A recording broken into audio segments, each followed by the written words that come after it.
She fought, and in the end, she emerged victorious. This is the woman of today, and she is made of steel. Come and watch how she slays.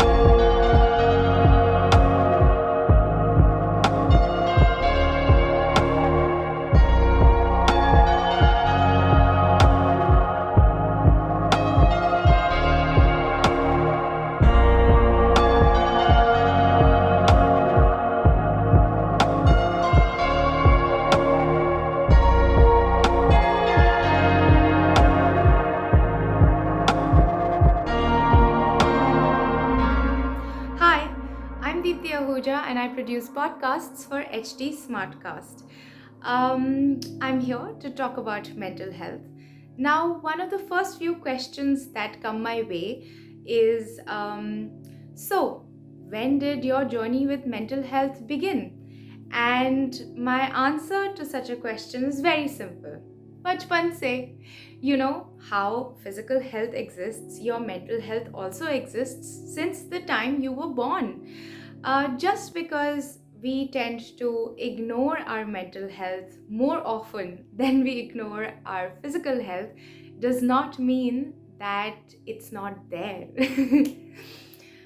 Instead, what I would love to answer is this question: when was it that I did something, the first time that I did something about my poor mental health? And the second question would be, how did it change me?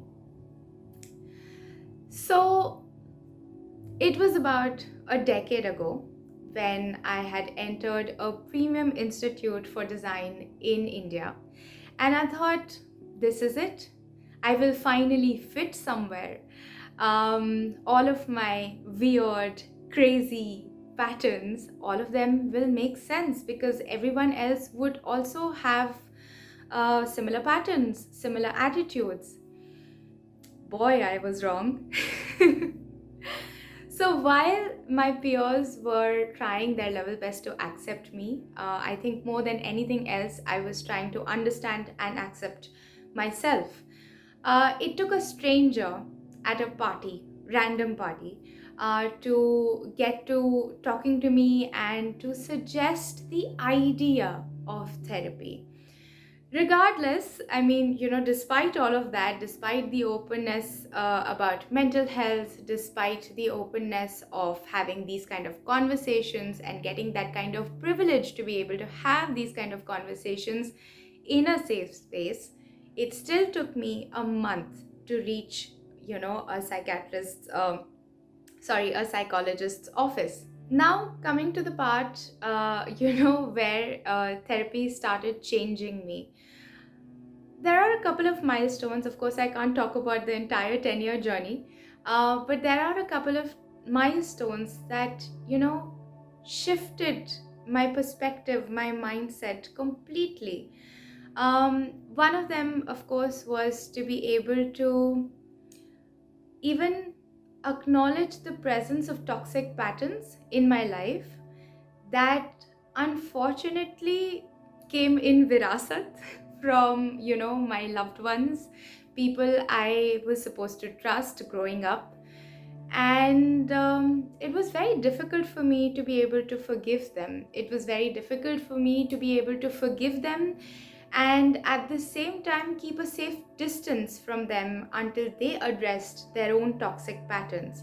And that distinction between forgiving and trusting all over again, very naively, in a vulnerable sort of a manner, it took me a while to understand how to distinguish the two things and keep them separate. The other milestone that, really changed me as a person was then to also be able to forgive myself, because the kind of toxic patterns that I'd inherited, I also projected them on my loved ones. And I mean, of course, if you know what I'm talking about, you also know that it's a vicious cycle, right?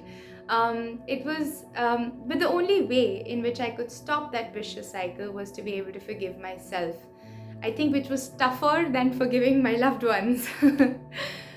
The third is when nature came into the picture. So, of course, all of this was about nurturing and about how I wasn't nurtured properly. There was this dysfunction, and I had to address those things to come, to a layer below that, which was about nature.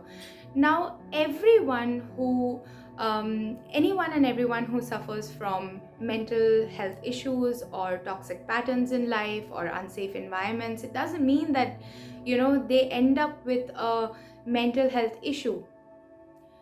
That's when nature comes into play. And so later on, one of my grandparents ended up having a major mental health illness, and it was suggested that I too get myself diagnosed.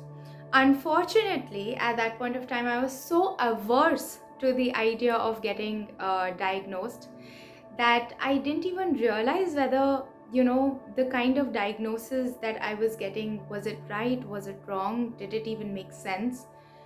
I didn't even think about those kind of things. And therefore, I got misdiagnosed and I was put on medication for almost 1 year, where I think I found myself most lost in my entire life, right?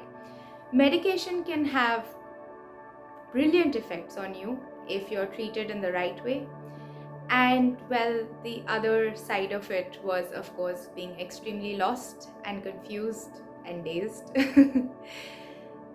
I stopped the medication and I took a second opinion. Now, of course, I did not abandon this entire journey of mental health just because of one little misstep from some random doctor, right? I couldn't do that to myself because, after all, it's my issue, it's my health, it's my mind, and I have to take care of it. So, yeah, so this has been my journey.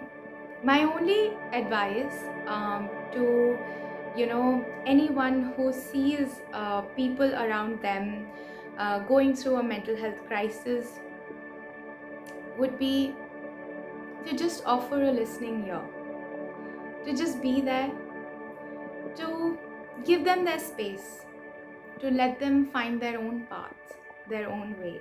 I just hope that you find your own path through this fascinating journey of having a relationship with your mental health.